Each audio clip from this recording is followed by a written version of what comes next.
Welcome to steno series 80 शब्द प्रति minute की श्रृंखला में आपका स्वागत है। डिटेशन पाने के लिए चैनल को सब्सक्राइब करिए।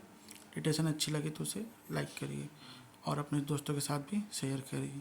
जितने ज़्यादा लोग हमारे साथ जुड़ेंगे उतना ही ज़्यादा हमें डिटेशन देने में अच्छा लगेगा। तो ज़्यादा से ज़्यादा लोगों को चैनल सब्सक्राइब करने में मदद करिए। डिटेशन स्टार्ट होगी 5 सेकेंड बाद।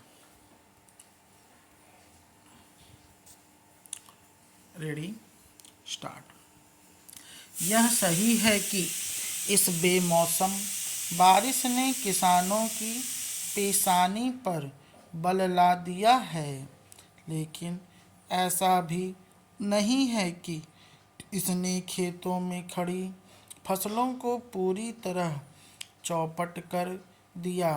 कुछ फसलों के लिए हल्की बारिश किसी अमृत से कम नहीं होती।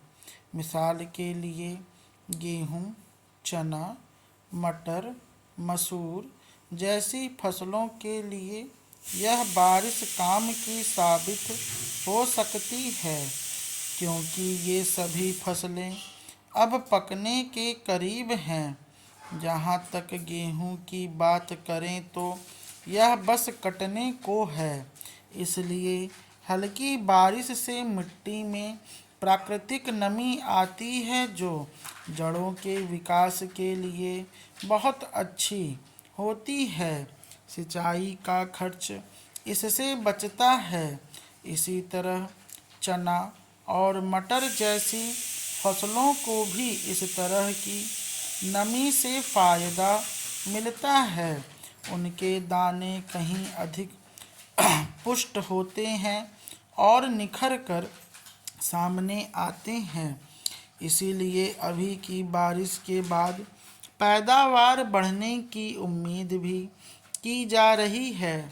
अभी कुछ पहाड़ी इलाकों में बर्फबारी भी हुई है। इसका फायदा सेब, अखरोट और बादाम के बागानों को हो सकता है।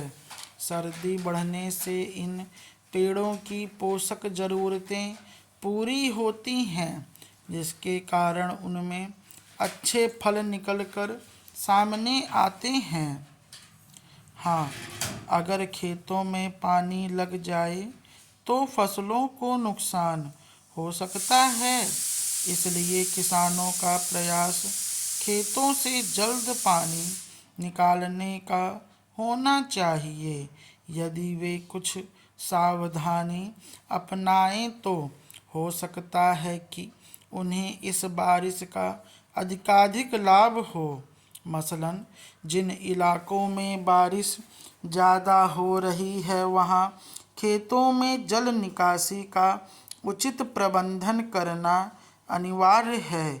इतना ही नहीं, बारिश के समय खाद या कीटनाशकों के छिड़काव से भी बचने का प्रयास होना चाहिए, क्योंकि इससे किसानों का ही नुकसान होगा।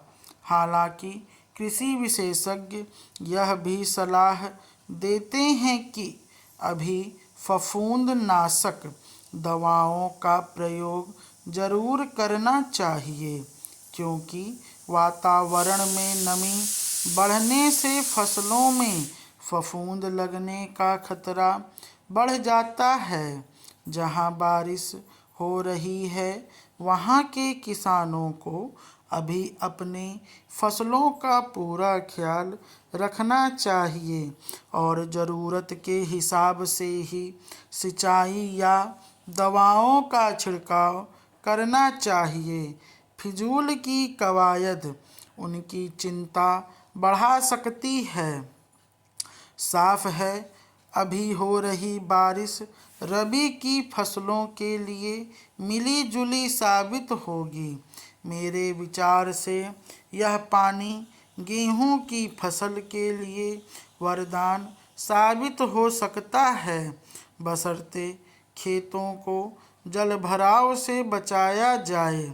इसके साथ ही उचित प्रबंधन हमें अन्य फसलों में भी सुरक्षा दे सकता है। मौसम चक्र बिगड़ने के कारण हमें फसल चक्र में उचित बदलाव करना ही होगा। स्टॉप।